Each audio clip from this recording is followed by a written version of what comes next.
Baik, selamat pagi semuanya. Kok kayak kurang semangat ya sekali lagi ya. Selamat pagi semuanya. Iya, jadi naik bus Macita ini gratis ya, cuma syaratnya harus bersemangat. Nah, sebelumnya perkenalkan kami dari Dinas Perhubungan Kota Malang. Di sini ada saya Elsa, dan di depan juga ada driver kita yaitu Pak Tri yang akan menemani perjalanan kita untuk berkeliling Kota Malang bersama bus Macito. Sebelumnya saya mau tanya nih, ada yang sudah pernah naik bus Macito? Belum, berarti baru pertama kali nih naik bus Macito ya? Iya, jadi kalau naik bus Macito kita nggak hanya diajak untuk berkeliling Kota Malang aja, tapi kita juga diajak untuk belajar sedikit tentang sejarah yang ada di Kota Malang. Jadi saya harapkan untuk semuanya nggak tertidur atau mengantuk ya, karena sayang banget nih naik bus Macito mengantuk atau tertidur. Nah, ini kalau boleh tahu semuanya warga asli Malang atau ada yang luar Kota Malang nih? Lampung. Oh, Lampung, Bali. Ada lagi yang luar Kota Malang mungkin? Nggak ada, berarti warga Malang ya semuanya ya.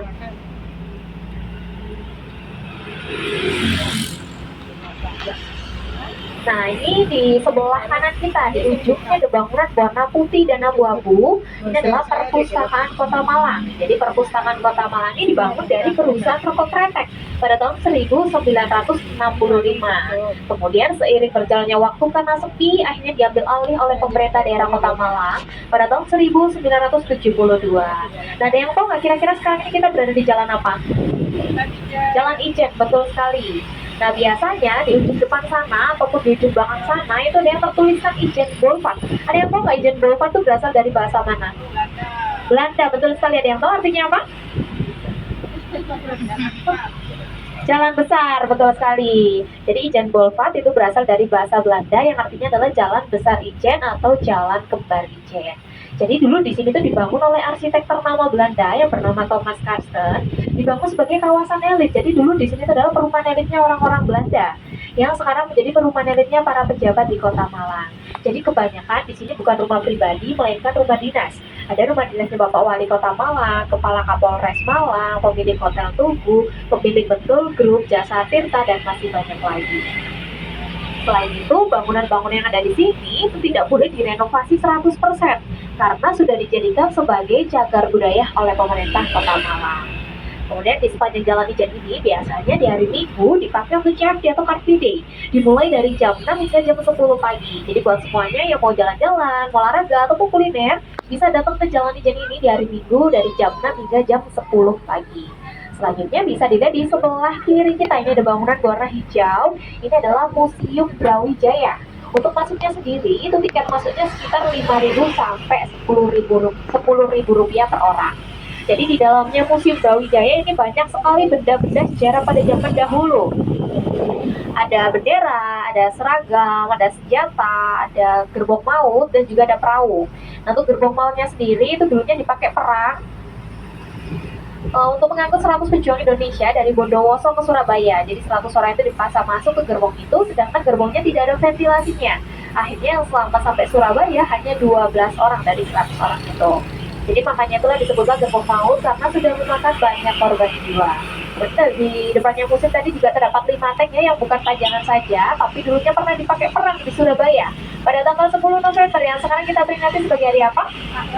Pahlawan. Betul sekali. Nah, selanjutnya bisa dilihat di sebelah kiri kita. Nah, ini juga ada monumen patung Trip. Nah, di sini terdapat dua pemuda yang sedang berseragam menenteng senjata. Beliaulah sosok pahlawan Trip. Trip itu bukan berasal dari bahasa Inggris ya, melainkan singkatan dari Tentara Republik Indonesia Pelajar. Jadi dulu itu para pelajar berperang di kawasan itu untuk mempertahankan Kota Malang pada tahun 1947, sehingga kawasan itu dulunya Jalan Salak berubah menjadi Jalan Pahlawan Trip. Jadi untuk mengenang para jasa pahlawan Trip.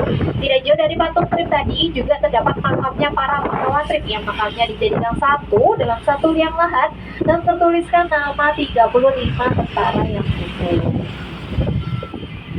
Nah, sekarang kita tiba di Jalan Simpang Balapan. Nah, jadi kenapa di sini disebut Jalan Simpang Balapan?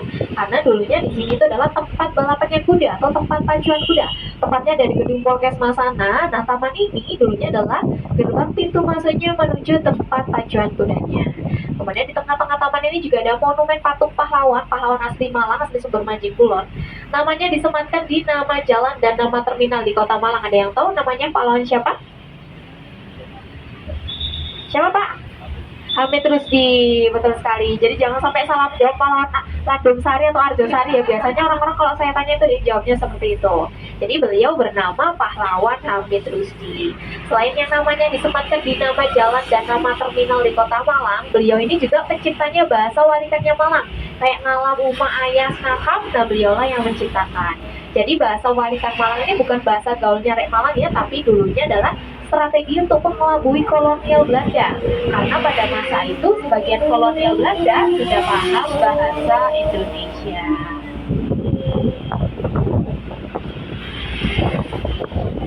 Nah, sekarang kita akan berbelok ke arah kiri, kita masuk ke Jalan Guntur.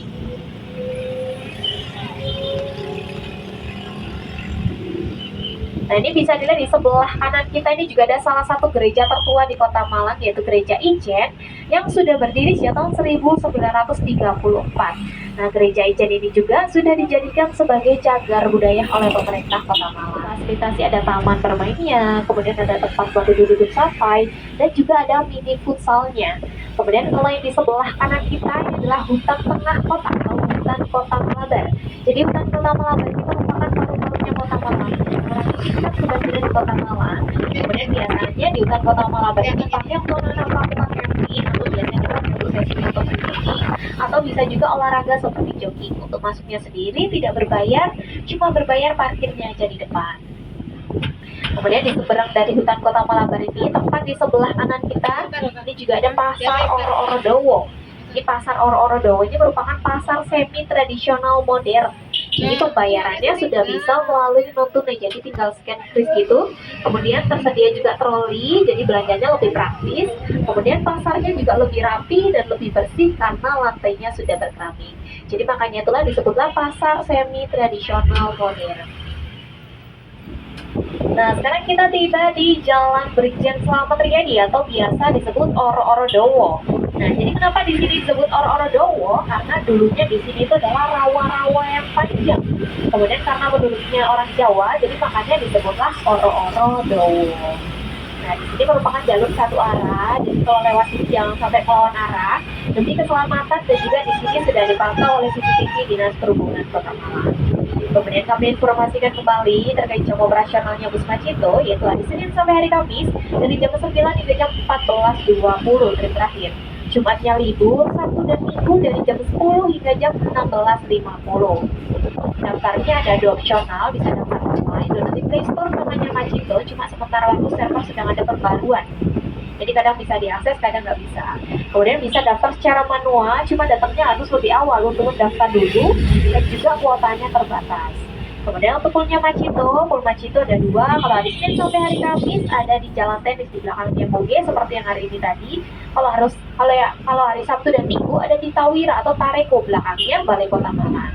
Jadi jangan sampai salah atau keliru. Yang ingin tahu informasi terkini seputar Bus Macito bisa dilihat di Instagramnya di Sub Malang Kota.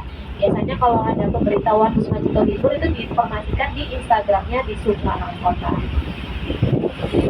Sebelah kiri di ujung ini ada toko Avia. Nah, jadi toko Avia ini dulunya adalah pusat perbelanjaan satu-satunya di Kota Malang. Jadi sudah ada sejak tahun 1930. Kemudian di tengah-tengah jalan ini juga ada jam penunjuk arah peninggalan zaman kolonial Belanda.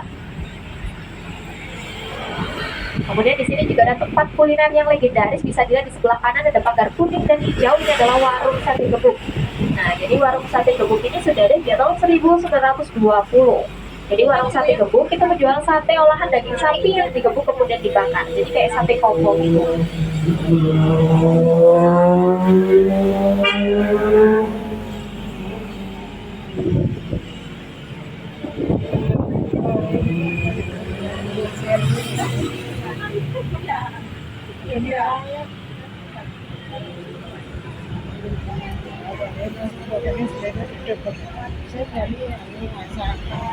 Nah, sekarang kita tiba di Jalan Kahuripan. Kahuripan sendiri diambil dari nama kerajaan yang ada di Jawa Timur. Sebentar lagi di depan kita akan melewati jembatan yang bawahnya ini adalah aliran Sungai Berantas. Jembatan ini bisa disebut kembar dengan jembatan yang ada di Jalan Majapahit dengan Pasar Sembribir. Kemudian di depan kita akan menemui persimpangan. Kalau kita berbelok arah kiri, kita masuk ke belakangnya RSU atau Rumah Sakit Saiful Anwar. Kemudian kalau kita berbelok ke arah kanan, kita masuk ke Jalan Brawijaya. Nah, di situ terdapat pasar Sepringgit atau pasar burung. Jadi kenapa disebut Sepringgit? Karena dekat dengan hotel Sepringgit, jadi makanya terkenalnya pasar Sepringgit. Kemudian di sebelah kanan kita ini ada Kodim 0833, ini merupakan markas TNI di Kota Malang. Kemudian di seberangnya juga terdapat koramilnya. Kemudian di sebelah kirinya juga ada deretan rumah dinas para pejabat tinggi TNI yang ada di Kota Malang.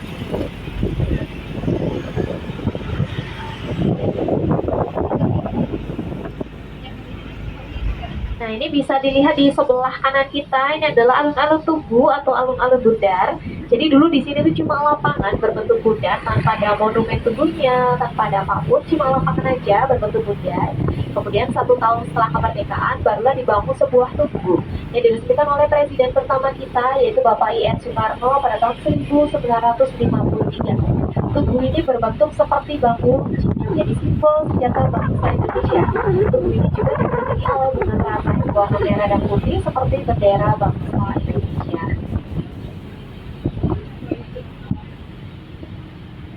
Kemudian beralih ke sebelah kiri, ini ada kantor DPRD atau Dewan Perwakilan Rakyat Daerah. Kemudian di sebelah kiri sana juga ada kantor Wali Kota atau Balai Kota Malang. Jadi dulu sebelum dibangun Balai Kota Malang ini dilakukan sayembara. Konsep Balai Kota Malang ini punya 2 konsep. Konsep yang pertama adalah sebagai pendingin alami, jadi makanya dibuatlah banyak jendela karena dulu belum ada AC.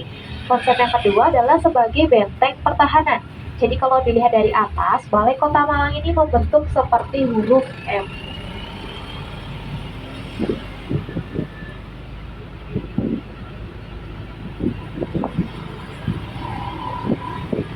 Kemudian di sebelah kanan kita ini juga ada bangunan berwarna putih, ini adalah Wisma Tumapel.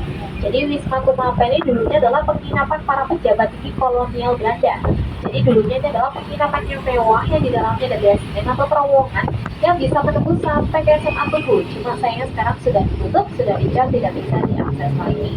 Dan untuk kepemilikannya sekarang sudah dimiliki oleh Universitas Negeri Malang. Nah, jembatan yang barusan kita lewati itu adalah jembatan yang sama seperti yang saya bilang di Jalan Kahuripan tadi.